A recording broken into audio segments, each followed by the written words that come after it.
All right, hello again. Seems to have come round very quickly. I don't know about you, but my weekend just disappeared like that. It's far, far, far too short. Okay, so what we'll be looking at today and next Monday, because it won't be me on your Thursday lecture, it'll be Mr. Secagnon, is nutrition and energy metabolism. So this is going to be coupled with Mr. Secagnon's lectures on conditions for bacterial growth. So these two things go together quite well. But I'm just going to be handling the theoretical side, if you like. And really, the kind of types of bacterial nutritional types are related to this second point that's from the introductory lecture. That is, bacteria are so great and surprising because they can live on practically anything. And in the course of these two lectures, the objective is that you will all understand how bacteria can obtain metabolic energy from a wide variety of sources. Not just, organic carbon, not just photosynthesis, but other unusual processes that are unique to bacteria. What we're going to do is, firstly, start out with what are the basic requirements for bacteria for nutrition. This would be about the same as any other kind of organism, really. Then have a look a little bit at nutrient uptake and the definition of bacterial trophic types. Chemotroph, lithotroph, this kind of thing. So once everyone is clear about these basic concepts, then we'll look at, I think the way I like to do this anyway is to go back to physical chemistry and make sure everybody knows what biochemical energy is, okay, and how it can be used and how it can be exchanged. So we're going to have to go back to physical chemistry a little bit to understand some of the ways bacteria get energy. And then after we've done that, we'll start looking at the different types of energy metabolism that you can find in bacteria. And we'll start off with using organic carbon in the absence of oxygen. So we'll be looking at glycolysis and fermentation. Then we'll have a look at what happens when you have oxygen and try and understand respiration in bacteria. And we'll end up with getting energy from almost nothing at all, from rocks, which is what chemolithotrophs can do. So that's our program. And probably today we'll stop about halfway through here, maybe. Right, so the beginning is going to be very, very simple. Okay, bacteria are living organisms, and they have pretty much the same nutritional requirements as any other organism. So we all need carbon. It can be organic, carbohydrates, sugars, fatty acids, even proteins, peptides. They've got carbon, so they can be used as a source of organic carbon if they're available. So bacteria that depend on a source of organic carbon are heterotrophs. Now, other bacteria can synthesize organic carbon from an inorganic source of carbon. They are autotrophs.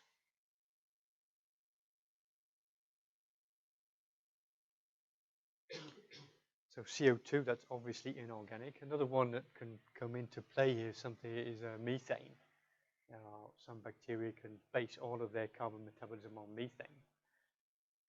So I guess technically it's organic, but it's not very complicated organic chemical.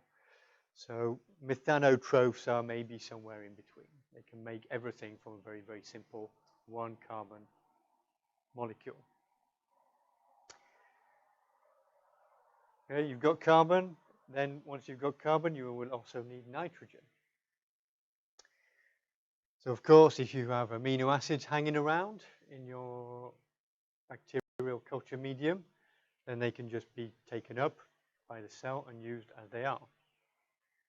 If you only have a small number of amino acids, if you've just got, I don't know, glutamine or something like that in the medium, then many bacteria can take up the amino acids that are available and exchange the amino groups and produce the other amino acids that they need. So you take up some amino acids and then make all the other ones. Many bacteria don't need any amino acids in the medium. If they have reduced inorganic nitrogen, that is ammonium salts, then they can take this up and incorporate it into amino acids. Others can reduce nitrate if it's available. So here the pathway is nitrate will be taken up, reduced to ammonium, then this ammonium is incorporated into amino acids.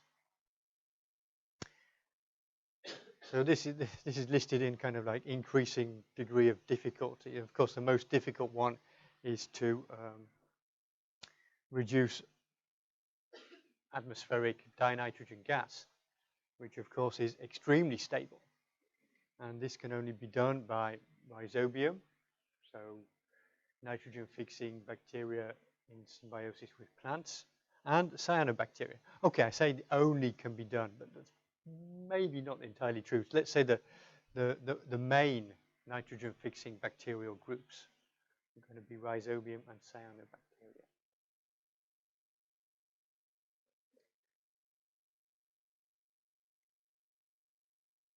As well as carbon and nitrogen, bacteria need phosphorus and sulfur. Phosphorus, of course, is absolutely essential to make phospholipids, to make RNA and DNA, to make ATP, which is going to be the basis of the energy metabolism of the cell. So, of course, if there's a rich culture medium, there might be some of these phosphorus-containing compounds floating around in the medium. So they can be used and taken up directly. There are free nucleotides hanging around, or bits of DNA, RNA in the medium. But most of the time, or let's say in many environments, that's not going to be the case. So inorganic phosphate is going to be an important source for, let's say for most bacteria, I think. Most environmental bacteria anyway. And it can be very, very important limitation for bacterial growth, having enough phosphate. That's why it's important and useful for bacteria to produce inclusion granules that have polyphosphate. Because when you've got plenty, then it's a good idea to stock up, because very often there's not a lot of phosphorus around. Sulfur, okay, is needed for producing methionine and cysteine. These amino acids, also for producing some important enzyme cofactors. A lot of enzymes in redox reactions are iron-sulfur enzymes.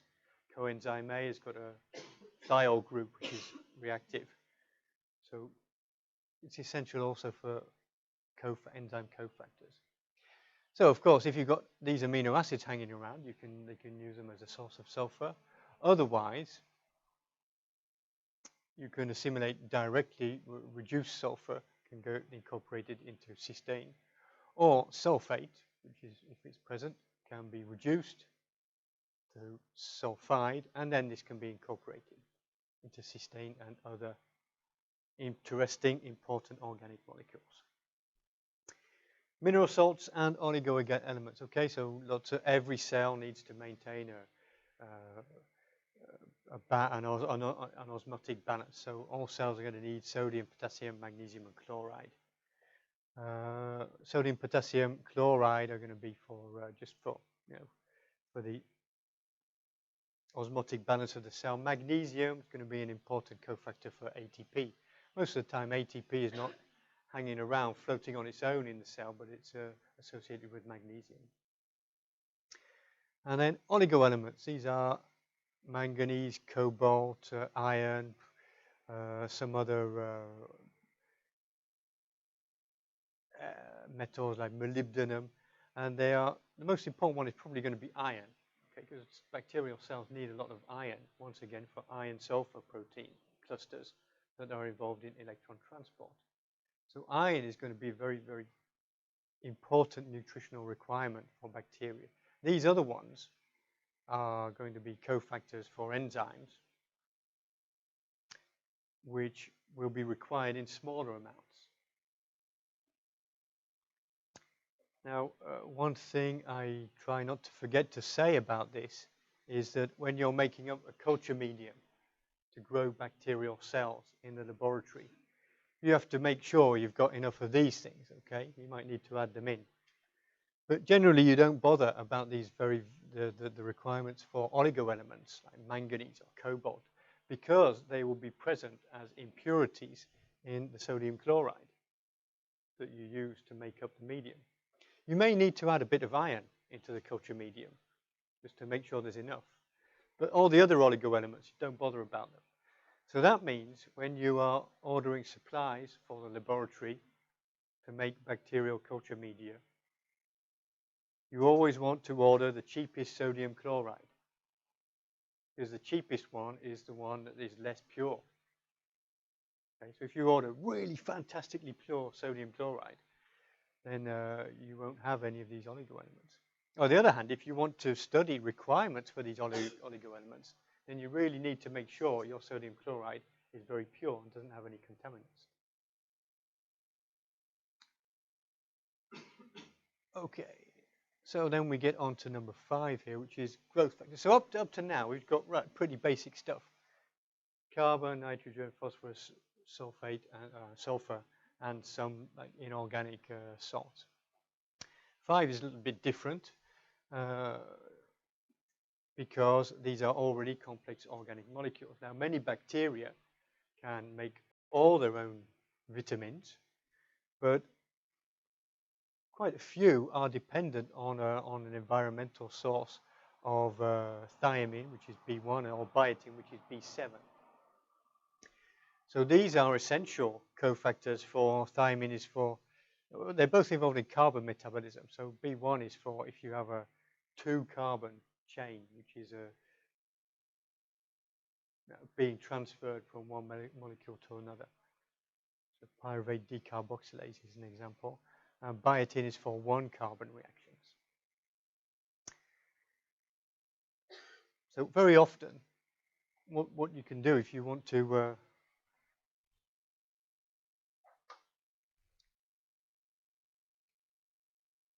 determine whether bacteria are able to grow on just a simple basic medium. So what do I mean? What do I mean when I say basic medium? I mean a basic medium where you're going to have a carbon source. It's going to be glucose, perhaps. You'll want to have an inorganic source of ammonium. You might put ammonium sulfate.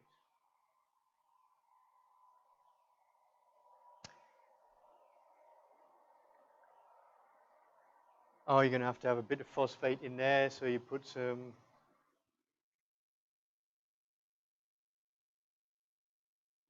phosphorus salts. Okay, so you've got carbon, you've got nitrogen, you've got sulfur, you've got phosphorus.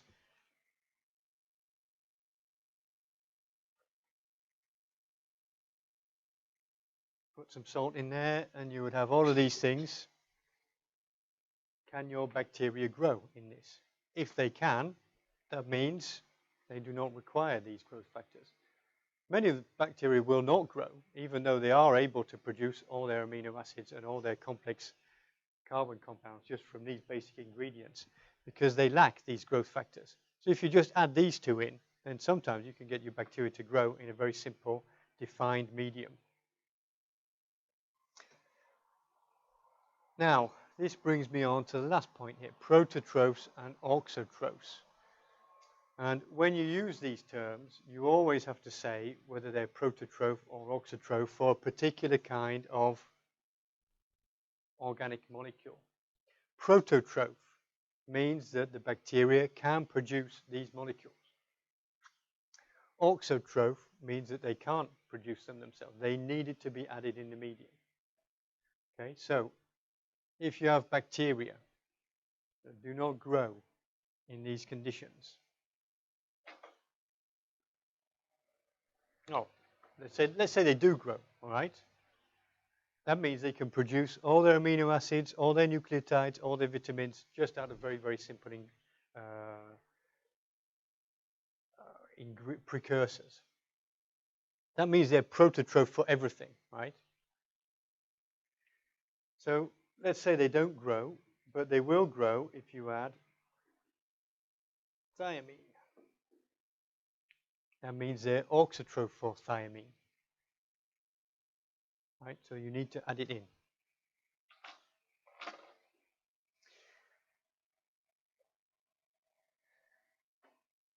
Okay, so this has been something that's very important for determining biosynthetic pathways in bacteria. So you start out with a wild type. It can make something, whatever you're interested in, right? So it can make histidine.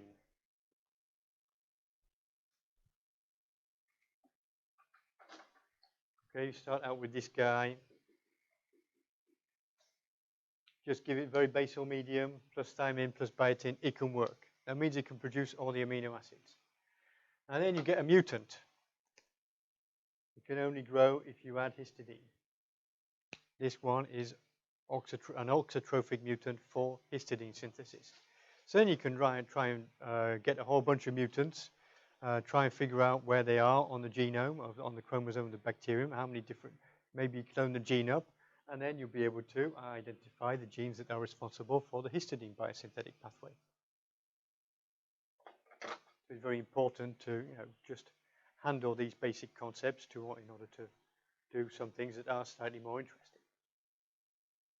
Okay, so those are nutritional requirements. And of course, they're going to be needed inside the cell. So bacteria need to be able to assimilate all of these different nutrients. So a very small number of nutrients can be assimilated just by passive diffusion. That's gases, oxygen, carbon dioxide, they can just diffuse into the cell. Maybe methane, I guess, would come into this category as well. Most of the time, no. Nutrients will have to be transported across the bacterial membrane, either just the plasma membrane for gram-positives, or the outer membrane and the plasma membrane in gram-negatives. And if this transport is with the concentration gradient, okay, then you can talk about facilitated diffusion. And if it's against the concentration gradient, then that's active transport. So there are two types of transmembrane molecules that are involved in facilitated diffusion. Porins, as we saw when we looked at gram-negative cells, they're just like holes in the outer membrane. They are not specific. They will be able to allow any small molecule across. So as long as it's smaller than this size limit. And as well as that, there are permeases, which are substrate specific. So permeases in the outer membrane can be specific for maltose or lactose or something like that.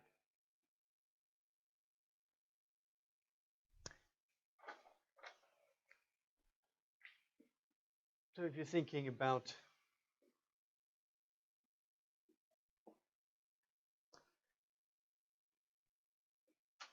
this is the outer membrane, this is the inner membrane, this is the periplasm, cytosol, this is outside the cell.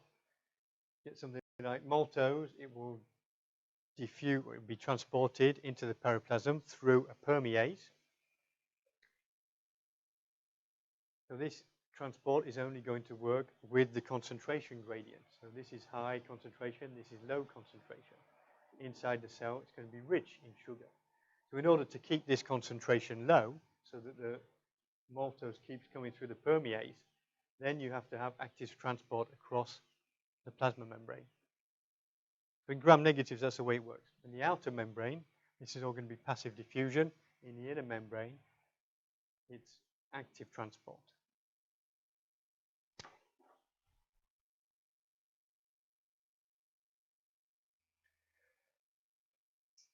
Okay, so mostly these mechanisms are going to be useful for importing organic molecules, okay, amino acids, sugars, that sort of thing. So that we'll have a look at what system is used for ion uptake specifically, and this will be relevant to other metals as well. So I'm afraid we're going to have to go through these one by one, and for exam purposes, right, you have to know an example of what is transported by which type of system. And it will always be in Escherichia coli, okay, as the example organism. And similar systems exist in all different types of bacteria. Gram-positives and gram-negatives have these things. Yeah, that's true. So ABC transporters. ABC is for ATP binding cassette. And that's what you have on the cytoplasmic face of these transporters. And the way it works is this. So the solute that you want to import is first bound in the periplasm by a solute binding protein. So this complex will then fix onto the top of the transporter. And once it's bound, ATP will be hydrolyzed, and that will allow the import of the solute.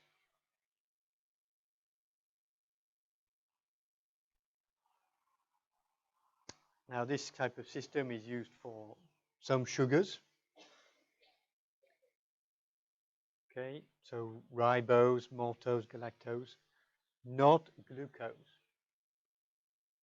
and amino acids, glutamate, histidine, leucine. Another important one is phosphate. So phosphate is going to be, inorganic phosphate will be imported this way.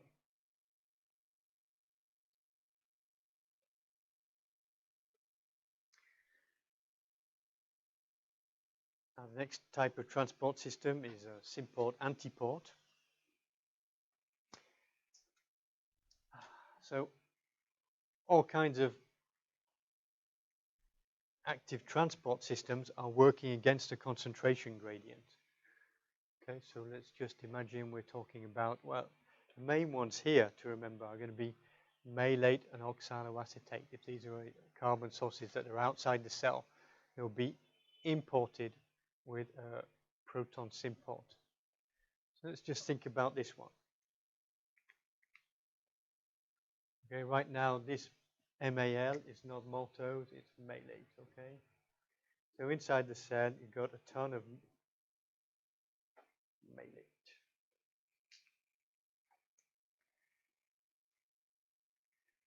And you have a relatively small concentration up here, so you've got to import this malate against the concentration gradient.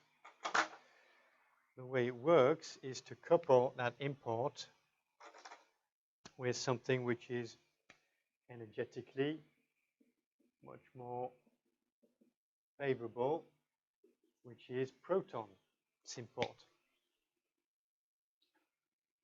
So at the same time as the malate is imported against the concentration gradient, protons will also cross the membrane.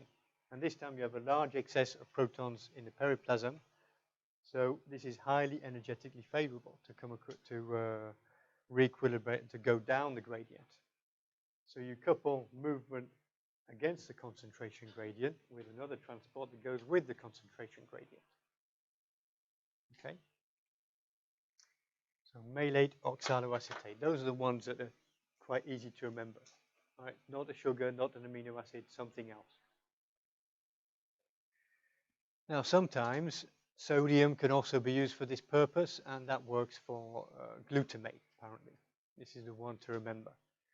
Okay, glutamate is a good one to remember because if you say it's a sodium Symport or ATP binding cassette, it's correct. So that's a nice one to remember because you're correct 2 out of 3 times. And that also illustrates something else, that for the same component, you may have multiple transport systems that are used in different types of bacteria to transport the same thing.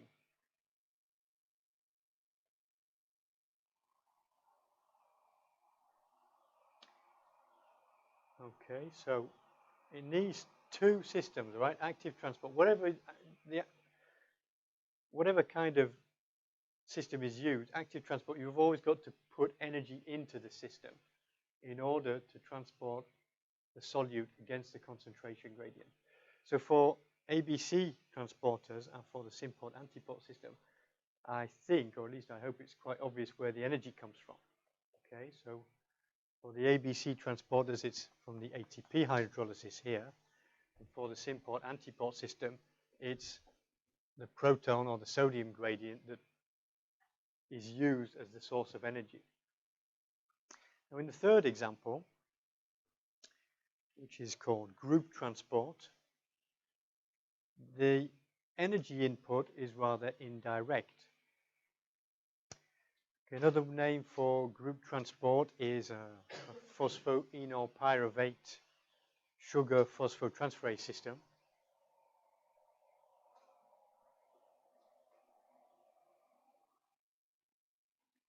And this is very, very important for glucose transport and some other sugars, especially in E. coli. E. coli, Salmonella, Staphylococcus, many facultative anaerobes, some obligate anaerobes, but it's not present in aerobic bacteria. Okay, so keep that in mind for a minute, and at the end we'll try and understand why that is. Okay, so let's have a look at this system. Where does the energy come from to get the glucose inside the cell here? It comes from way back on this side of the diagram. PEP, that's phosphoenolpyruvate, and it's getting transformed into pyruvate, pyruvic acid. So normally, so this is the last step of glycolysis, right?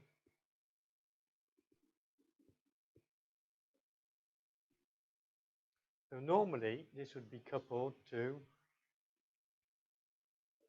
synthesis of an ATP molecule in glycolysis. But with group transport, this phosphate group, that's here, phospho here, is going to be transferred not onto ADP, but it's going to be transferred onto this, what's called enzyme 1 of the system. So enzyme 1, which catalyzes this reaction, will become phosphorylated. And then the phosphate group is transferred through the different components of the system. And then, okay, so first to what's called the heat stable protein, and then components 2 to A and B of the transporter. And the very last step is the phosphorylation of glucose as it is transported into the cell.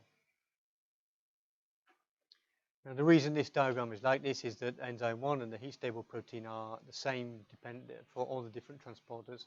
Enzyme 2 is going to be different depending on which sugar is imported. So what is the net effect of this? The net effect is that you've taken one phosphate group from phosphoenolpyruvate and you've used it to do two things in one step. Import the glucose and phosphorylate the glucose. So that explains why bacteria bother to use this complicated system to import glucose. Because imagine what you'd be doing if you had used an ABC transporter for glucose. You would have glucose outside the cell. This would cost you 1 ATP already to transport the glucose into the cell. Then the first thing that's going to happen in glycolysis is to phosphorylate this glucose. This costs you 1 ATP. So you've used 2 molecules of ATP just to get to the first step in glycolysis. If you're an organism that uses fermentation, you're only going to get 2 ATP per molecule of glucose. And you've already used one of those, just getting the damn thing into the cell. So that's the utility of the group transport system. because it allows you to get the glucose and phosphorylate it immediately. And you only use one ATP to do both things, import and phosphorylation, the first step in glycolysis. Now, this kind of energy saving here, this ATP economy, is very important. That's why it's present in anaerobes. Okay, so these organisms will be using fermentation to generate ATP. So it's important for them to be very, very efficient. It's not so important for aerobes. They have aerobic respiration. They're getting about 35 ATP or whatever happens. So it's maybe not worth investing in making all these proteins just to save one measly molecule of ATP, right?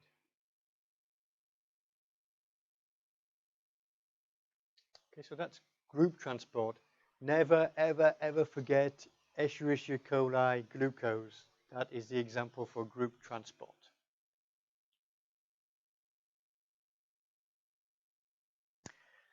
And the last one that we're going to look at is the transport of iron. This is also true for other metals, okay? But iron is a requirement for practically every bacterium because there are really, okay, there are some environments that are where iron is in solution because it's a highly reducing environment. So you have ferrous iron, which is soluble. But ferric iron, that's iron 3+.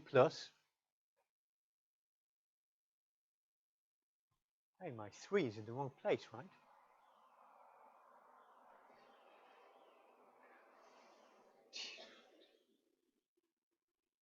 Whoa.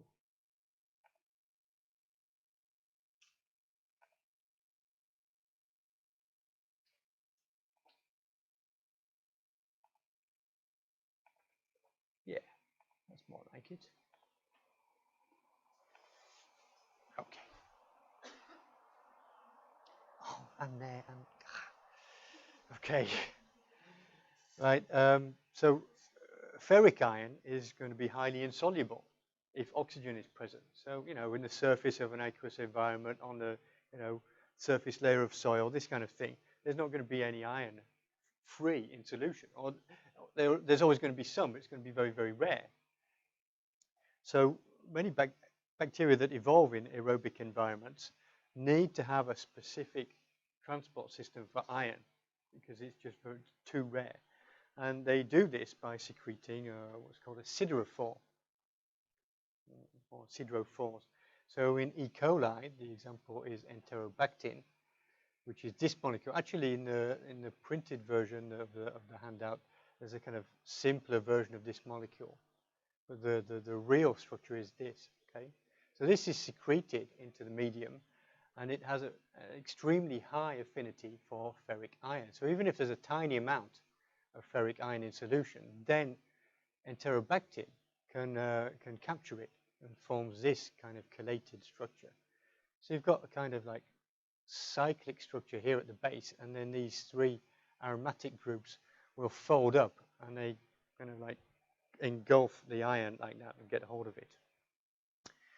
So the enterobactin iron complex can come across the outer membrane through a permease, and then it will be transported into the cytosol by an ABC transporter.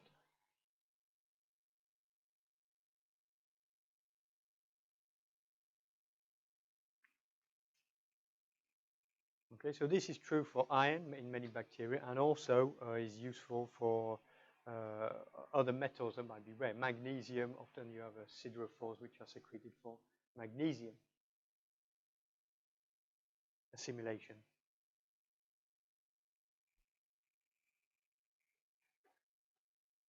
And just one more thing about this. So this structure is extremely stable. So the problem inside the cell is how to get the iron out of here. In fact, it has to be cleaved down here by an esterase that will cleave these 3 groups off, and then they can be picked off one by one and liberate the iron. And then it has to be glued back together again and re-exported.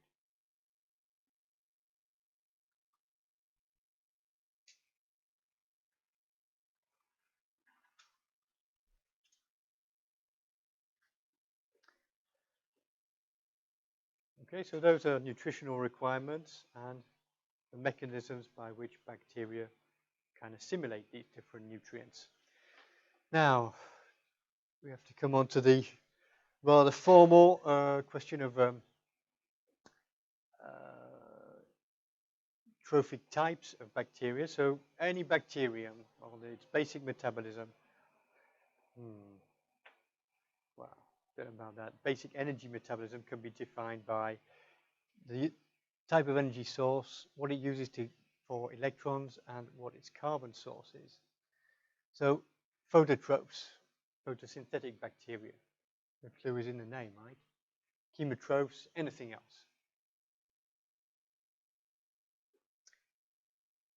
So electrons are going to be important for producing any kind of reduced molecule, lipids, sugars, this kind of stuff. Everybody needs electrons.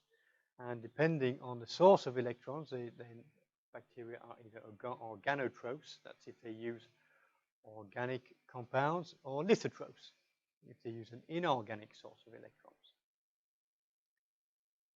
And finally, what is the source of carbon for building their structure, for anabolism?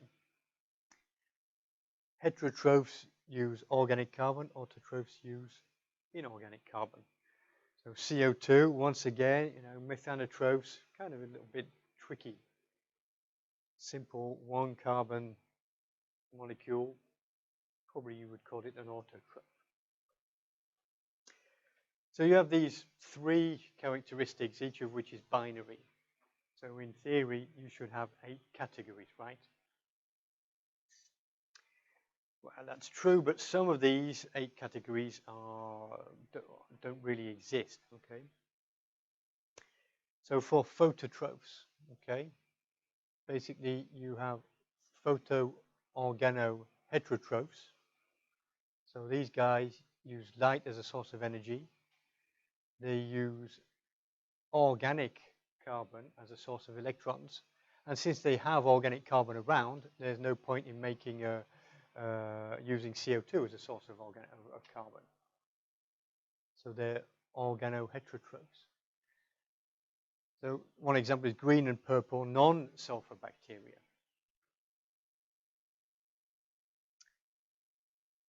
Most photosynthetic, the photosynthetic bacteria that everybody know, are cyanobacteria. So they use light for energy. They use water as a source of electrons, right? And they use CO2 as a source of carbon. Green and purple sulfur bacteria, they can assimilate carbon dioxide, so they're autotrophs. They're lithotrophs because they use sulfide as a source of electrons. For chemotrophs, you can have chemo-organoheterotrophs. So this is most non-photosynthetic bacteria, Escherichia coli, any kind of enterobacterium, Bacillus subtilis. Most things that you can grow easily in the lab will be in this category. And then chemo-lithoautotrophs.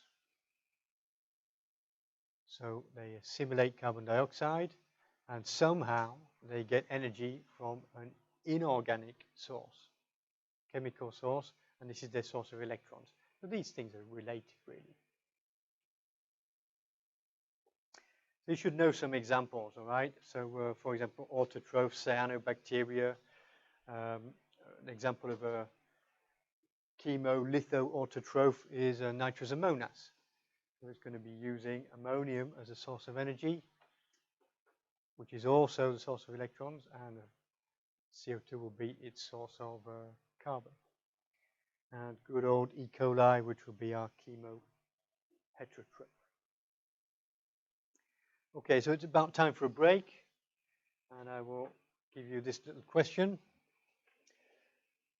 that I'm going to send out on mClickers. So if you'd like to connect up to mClickers, we can do it that way.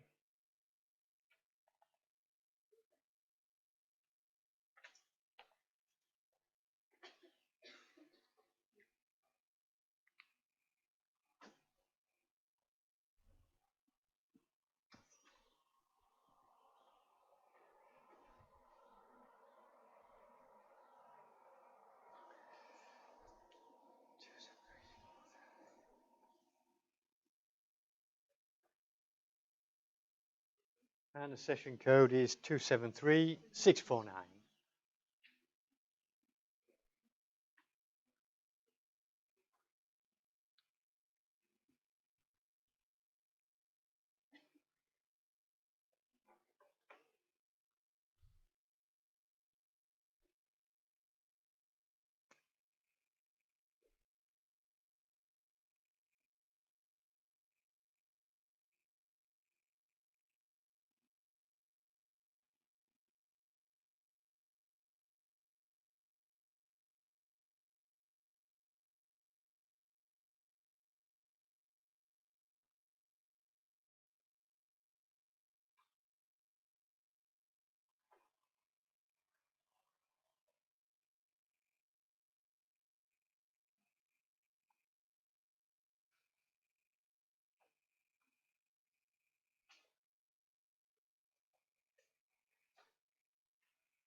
Okay, everybody is right. So these are the results. Okay, I got 8 out of 8. Everybody says it's a photolithoautotroph, which is auxotroph for biotin. That's right. Okay, so it needs light, so it's a phototroph. It's an autotroph because it can use inorganic carbon. So it's a photolithoautotroph. And it needs biotin, so it's an auxotroph for biotin.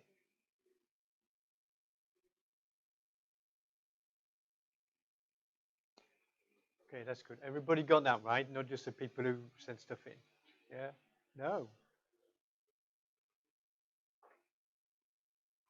Okay. I'm going to imagine I never heard that and everybody understands everything perfectly. You have to, if you didn't understand, meet up with somebody who found that answer and get them to explain to you why that is the right answer, okay? Rather than hearing it from me again, because I'll just say things in exactly the same way as I did the first time. Okay, now what we're going to do is, before we look at bacterial metabolism in detail, bacterial energy metabolism, is go back to some basic principles in physical chemistry so that we can understand what these metabolic processes are trying to achieve, really. So this is the basic thing you have to remember. The Gibbs Free Energy, delta G, it's got two terms, delta H and T delta S. So delta H is the, anybody know what that means? Yes, enthalpy, the heat term, enthalpy. T delta S is entropy, yeah. So if the disorder, the entropy in the system increases, that's going to be favorable. If something releases heat, that will be a favorable reaction. So if delta G is negative, Gibbs free energy of a reaction is negative, then the equilibrium will favor the reaction. So in this case, A plus B, this equilibrium will tend to favor more of the product, C plus D, rather than the reagents. This one is the other way around.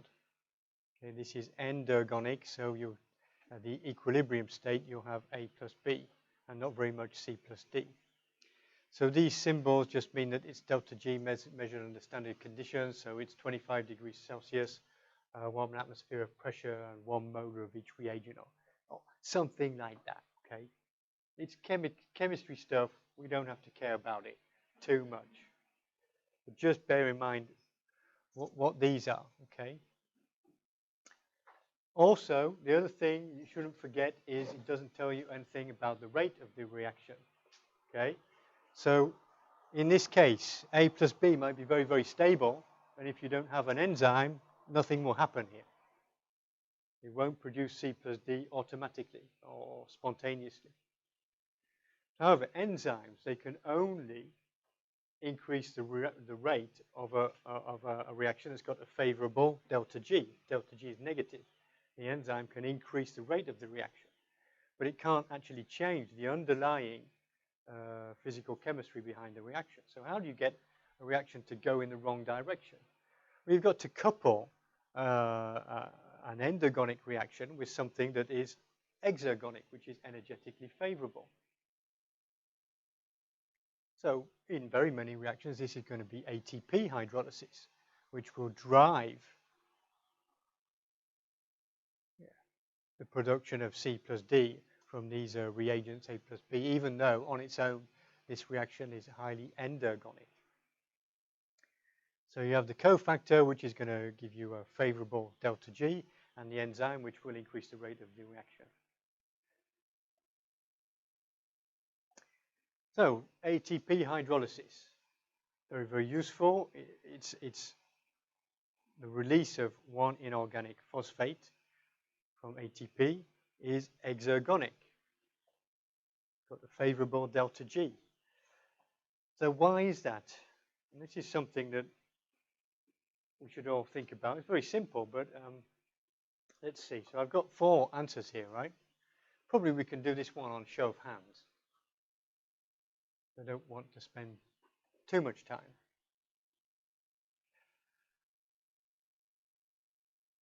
Okay, so we've got 4 possible answers. Is it A, because it's a high energy bond? B, because negative charges on the phosphate groups are separated? C, because phosphate groups are good electron donors? Or D, because the biochemistry textbook says so? Or we could substitute that for because Mr. Dantinger says so. Okay, everybody got their best answer. So who says A? Got like 2 people. Hands up so I can count for the A. 1, 2, 3, 4, 5, 6, 7, 8, 9, 10, 11, 12, 13, 14, about 15. Who says B?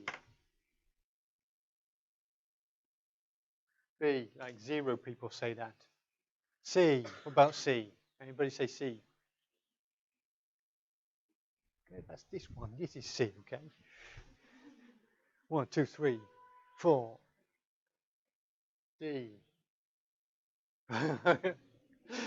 Okay, so very pragmatic people say D, yeah. Okay, yeah, everybody always says A. This is what the biochemistry book says sometimes. And actually, I don't like this answer. I can't really say it's untrue, but it's just doesn't give you any information that you don't already know, all right? It's a circular argument. It breaking this bond releases energy because it's a high energy bond. Why is it a high energy bond? Because when you break it, it releases energy. It doesn't explain anything, right? So if you want to understand why this occurs, you have to look for a different kind of answer, okay? Okay, D is not going to help you here because the biochemistry textbook said so. So we're coming down to these 2. Actually, so like this one is kind of sounds chemical, right? Good electron donors. And if you've looked at the notes a little bit further, then we're going to be talking about that later. But that's not the right answer in this case. In this case, it's very, very simple. You've got a lot of negative charge on the triphosphate group, and it's all very, very close together. So if you the same charge, they repel each other, right? So if you separate these charges, then that will be energetically favorable. So it's really, really, really simple. But I don't know. People don't get it. I mean, I didn't get it, but somebody had to explain it to me because I never thought of it myself. But, you know, it can be understood in simple physical terms. Okay, so that's why it can liberate energy, right?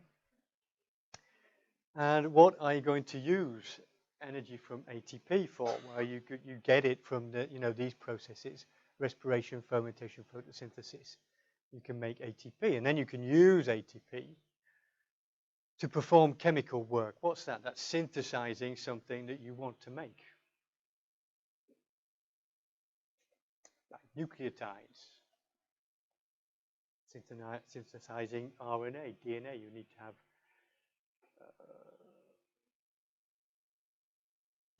to have the nucleotide triphosphates in order to make the polymers. The other thing that is that when we talk about ATP, don't forget that all the other nucleotide triphosphates are involved in the synthesis of different types of polymers. So this one, anybody remember something where UTP was involved in synthesis of a polymer?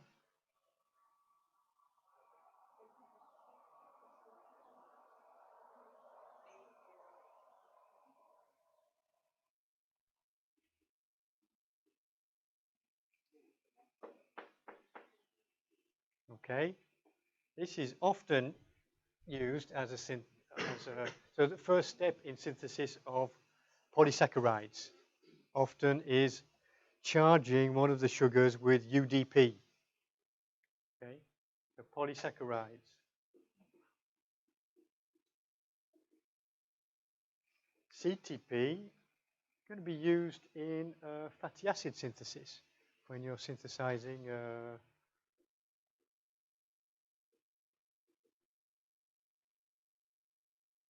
GTP and ATP. Actually, I forget here.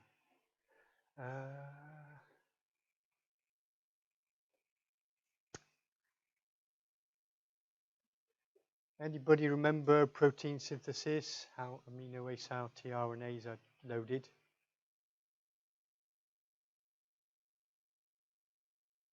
No? Okay, want to check in the biochemistry textbook, GTP or ATP. One of them is is essential for protein synthesis. One of these two, can't remember right now.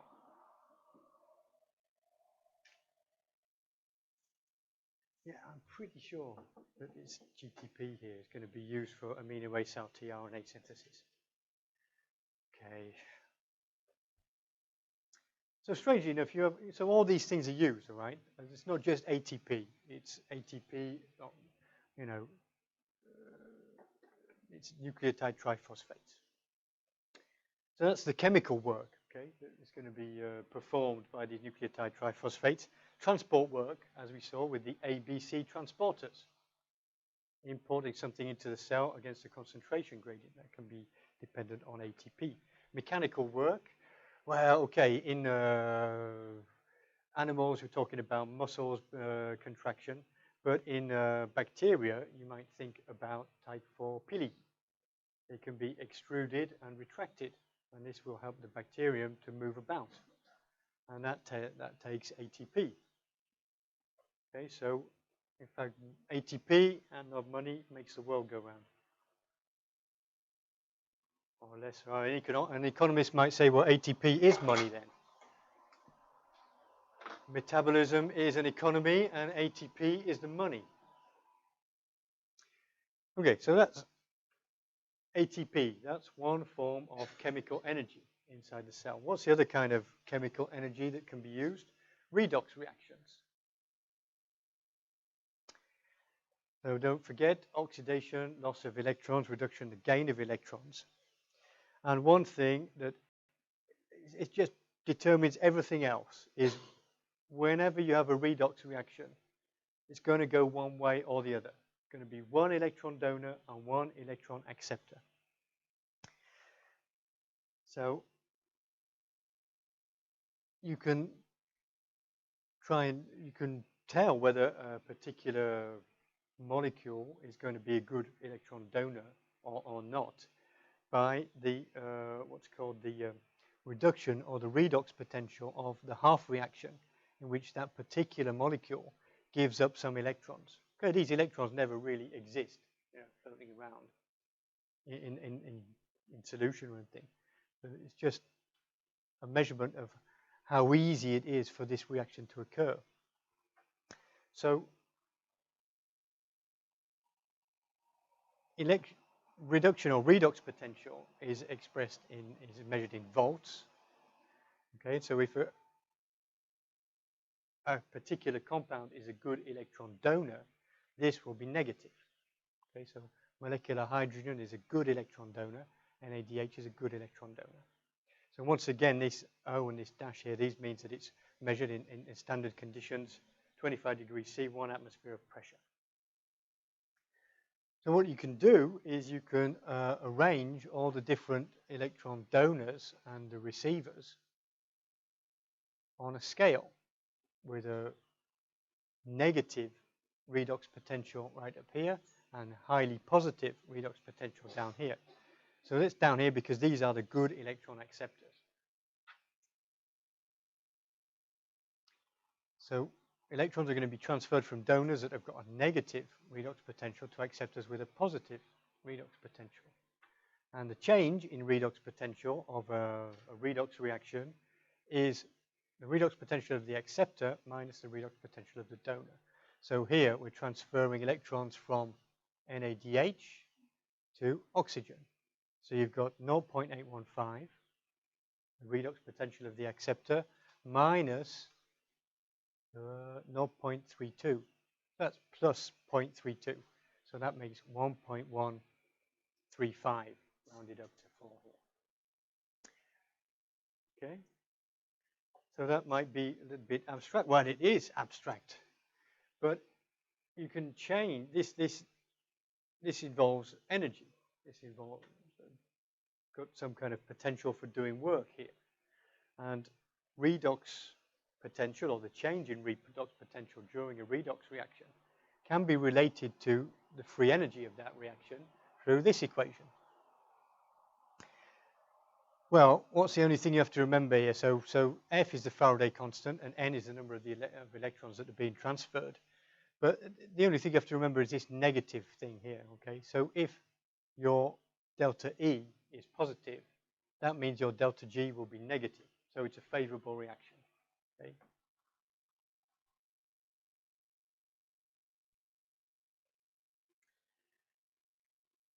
So here we go. Now cells need to perform redox reactions because, for example, if you are an autotroph, you're going to start out with carbon dioxide, and you will need to reduce it to carbohydrate. If you are an organoheterotroph, you may have access to sugar, to carbohydrate, but you will probably need to reduce it into fatty acids in order to produce membranes. Also, if you have access to nitrate, in order to be able to assimilate this into amino acids, first it's got to be reduced to ammonium. So you need to have a good electron donor to push all these reactions in the right way. And this is NADH, or NADPH. That's this here.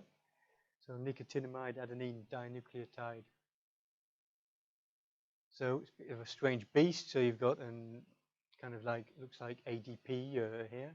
And then instead of just having the phosphate, you've got a 5' phosphate bond here. And then you have this nicotinamide stuck on there. So this is the business end of the molecule. This is the part that's doing the electron transfer. All this is just a kind of like a molecular fossil from the RNA world. So why is NADH or NADPH such a good electron donor? Really, the question is, okay, so this is the reduced form. This is the oxidized form. So why is this equilibrium reaction going to be skewed in this direction under standard conditions? Anybody got an idea? Okay, I'll give you a clue, right? In the oxidized form, where is the positive charge? Well, let's say two choices here. We've got one choice is on the nitrogen, and the other choice is somewhere else. Okay, ready to hands up for this one? The positive charge here is on the nitrogen. Who says that? 1, 2, 3, 4, 5, 6, 7, 8, 9.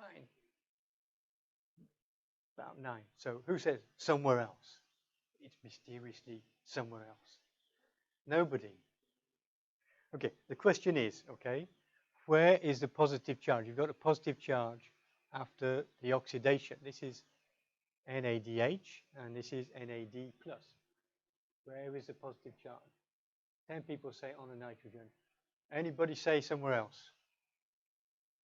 Okay, me and the whole of organic chemistry say somewhere else. Hmm? Nope. Nope. It's the same question as why is phenol acidic? Phenol, you know the structure of phenol, right? Phenol. It's acidic because it's very easy for this to occur. Why is it easy for this to occur? Nobody knows. What are these guys doing for organic chemistry in first year? You don't know? What does this mean? Why did I draw a circle here? Huh? It's an aromatic ring. What happens to the electrons in the aromatic ring? They're distributed over all of the 6 carbons, right? So when you have an extra charge, it's not hanging around on the oxygen. Oh, that electron sitting there, it's really concentrated. No, it's distributed all over the aromatic ring. Yes. You have the same thing here. Look, you've got an aromatic ring. So the electron isn't just given up by this nitrogen atom. It's given up by the whole aromatic ring. So it's easy for the whole ring to have a positive charge. So that's why NADH and NADPH are good electron donors, because the cost, okay, of giving up the electron, that's having one charge too many, isn't just paid by one atom or one nucleus in the whole thing, right?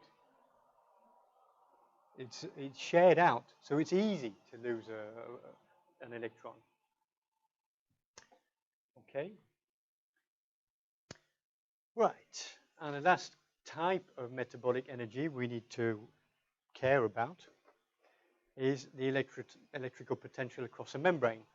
So most of the time, what is going to be important is a proton gradient. Some bacteria can use sodium gradients, but it's a little bit unusual. So here we're talking about outside. This is the periplasm. Inside, this is the cytosol. You'll have a lot more protons in the periplasm than in the cytosol. So that means you've got a gradient, and if protons travel from one side of the membrane to the other, that's energetically favorable. So if you can build up this gradient, that will give you what is called a proton gradient or a proton motive force that can be used to perform work. So now this is kind of weird. You can understand intuitively, at least I can, why, you know, these protons would kind of want to travel to the other side of the membrane to even things out. So in physical chemistry terms, what is happening here? Enthalpy or entropy? Yeah, come on, you got 50. Okay, this is energetically favorable. Don't forget our physics, okay, delta G. 2 terms. So it's energetically favorable means delta G is negative, right?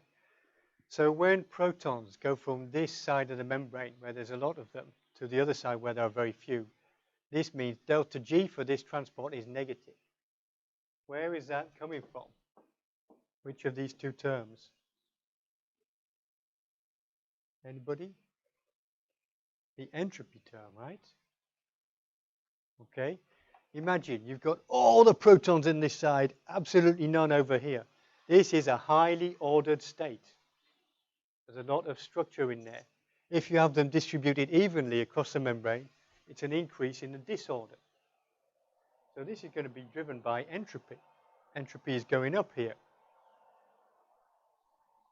And there's no heat term, all right? It's not like they get heated up, or they don't get like hot while they move across. No, entropy driven.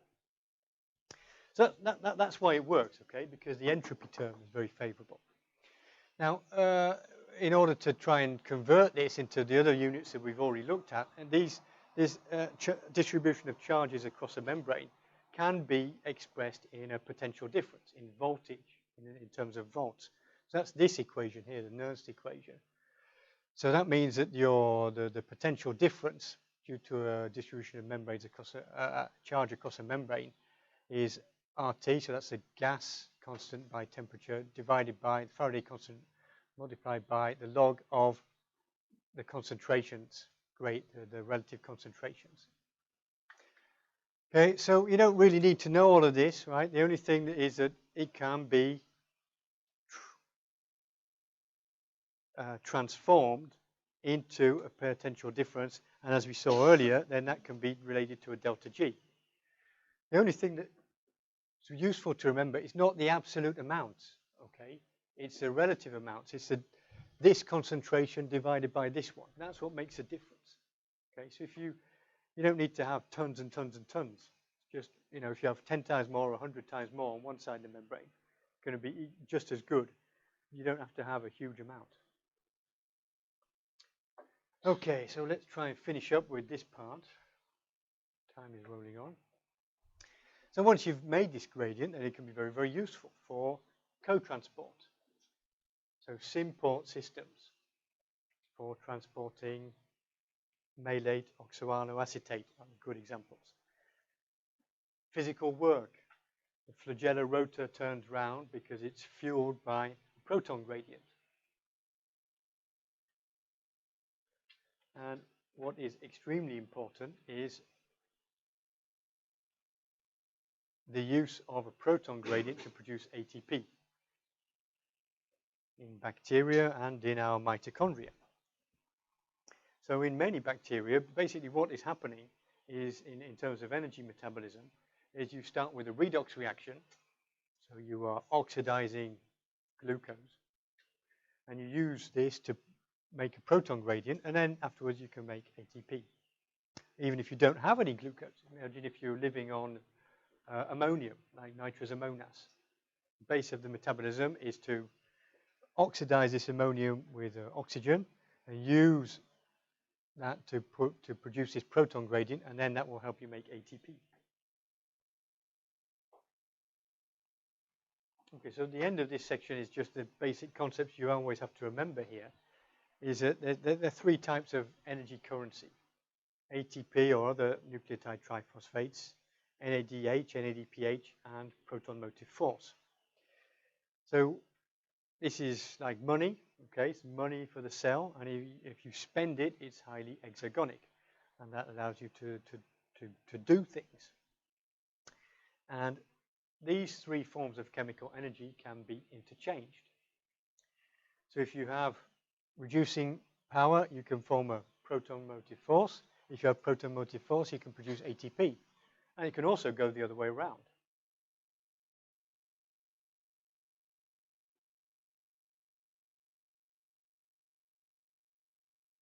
Okay, I've been taking a little bit longer than I thought, but so we just have 10 minutes here. Okay. Yeah, let's try and get to here so that at least you can try and understand what fermentation is for. And then next week we'll look at the particular pathways. Right, now we're going to try and look at particular types of bacterial metabolism, okay? And we're going to start out with organoheterotrophs that are going to gain energy without oxygen. No oxygen here, okay? And that's good. And they're going to do this by performing glycolysis and fermentation. So what happens during glycolysis? That is basically the transformation of glucose to 2 molecules of pyruvate. This is 6 carbon, this is 3 carbon here. And the one that we use, and many bacteria use, is the Embden-Meyerhof pathway. But there are other means of doing this in bacteria. So bacteria don't always use the Embden-Meyerhof pathway. They can use these two things. Right, so what is going on here? So let's just have a simple look at the Embden-Meyerhof pathway. I think you do this in much more detail in biochemistry in the second semester. Right? Who has done this before? Who has not done this before at all? Yeah, quite a few people. Yeah, that's what I think. So don't worry. You don't need to know the details for microbiology. You just have to have an idea. Okay, we start off with glucose and we get down to pyruvate at the bottom. The objective is to try and get energy, right? This is what's happening here. So the first steps are the phosphorylation. The first step is going to be phosphorylation to give you glucose 6-phosphate, just like what happened in the group transport pathway, right? So that's the first step, and you add to get these phosphates, you have to use up ATP. So you start by borrowing, okay? Hey, you've got to spend money to make money, right? Everybody knows that's true. And you get to fructose 1,6-biphosphate in the Embden-Meyerhof pathway. So this has got 2 phosphates, 6 carbon. It's going to be broken down into 2 copies of glyceraldehyde 3-phosphate. 3 carbons, 1 phosphate. Now, this next step is where you get a free lunch. Okay, this is where you get something for nothing, because this is going to be oxidized. So NAD is reduced to NADH. Glyceraldehyde 3-phosphate is oxidized to 1,3-bisphosphoglycerate. So this redox reaction is highly favorable, and it's coupled to phosphorylation with inorganic phosphate. So you can get 1 extra phosphate on here. And once you've done that, then you can cash out. So you take them off one after the other, and you get 2 ATP for each one of these 1-bisphosphoglycerates. So because this is all 3 carbon, so you've produced 4 at the end, and you put in 2 to begin with. So your net result is that you've produced 2 molecules of NADH and 2 ATP per glucose, and you've got 2 pyruvates left over. Now the key enzyme here is the one that's catalyzing this step, glyceraldehyde phosphate dehydrogenase. This is the one that makes it all happen, okay? And it's highly conserved. We have it, bacteria have it, and whatever the pathway of glycolysis, GAPDH is the one that is doing the work here. So that's what the Embden-Meyerhof pathway does. Now, the other pathways that some bacteria have are Entner-Dudenoff and the pentose phosphate pathway. Now, the pentose phosphate pathway, I'll start with this one, okay? Look, this base part here, that's all the same. Once you get to glyceraldehyde 3-phosphate, it's exactly the same. It's the beginning that's different. So here, you've got glucose, you're putting some ATP, you're putting 1 phosphate on, you're oxidizing it a little bit, and this gives you ribulose 5-phosphate. So this is a 5-carbon sugar. Now pretty much every bacterium has got this one, because you need it to produce ribose for nucleic acids. So pretty much all bacteria have got this, and we have it as well, okay? Yeah, I believe so. Maybe, maybe not. I think we do. So this is required for synthesis of 5-carbon sugars for RNA, DNA, this kind of stuff. So some bacteria only have this one, and it's used for making 5-carbon sugars and also for energy metabolism. Okay. So, most bacteria, I guess, would have pentose phosphate and one of these other 2. Okay. Embden-Meyerhof or Entner-Dudenoff. So the Entner-Dudenoff pathway, you don't really have to know what is happening here. Just know that it exists. If a question is, what are the different pathways of bacterial glycolysis. Don't just say Ender-Meyerhof. Remember this one as well. So once again, you start off with glucose, you get to pyruvate, but you have a kind of different intermediate here. Now, all of these pathways produce NADH, reducing equivalents, and ATP. Different variants of the pentose phosphate pathway can have different yields, but the one that I gave in the previous example, this is the yield.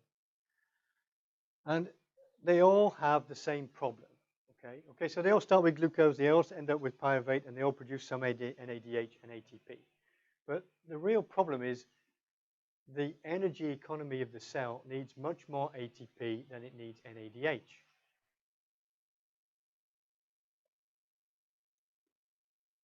So they're just not really good enough. So you might say, oh, why don't we just use more glucose? Get the whole thing right. Use more and more glucose, get rid of more pyruvate, and we'll make more ATP. Well, it can't work because the enzyme that allows you to get ATP for free, the glyceraldehyde 3-phosphate dehydrogenase, needs NAD+ as a cofactor. So if it's all reduced, none of it is going to be available for this step. So it can't work. The NAD+ is going to be exhausted inside the cell. And that's why you've got to get rid of these excess electrons that are on the NADH. They're all stuck. They're blocking the whole system. It's preventing the bacterium from using more glucose. So that is what fermentation is for, okay? So you've got to get rid of the electrons. What have you got to put them onto? Hey, look, we've got this pyruvate. We're going to throw it away anyway. Let's try and put the electrons onto the pyruvate. So that's what happens. That is the point of fermentation. So this is a simple kind of diagram. It gives you a resume of what's happening in lactic acid fermentation. It's the simplest one. So in lactic acid fermentation, pyruvate will be reduced to lactate. So the electrons come from NADH. So NADH will be recycled into the oxidized form, NAD+, and that means that it's available for glyceraldehyde 3-phosphate dehydrogenase. So this whole system will run, okay? You could just keep putting glucose in at the top, throw out lactate at the bottom, you generate ATP, and the NADH will just go round and round and round and round, cycling. So fermentation, that's what it's for, right? It's in order to be able to keep running glycolysis to generate more ATP.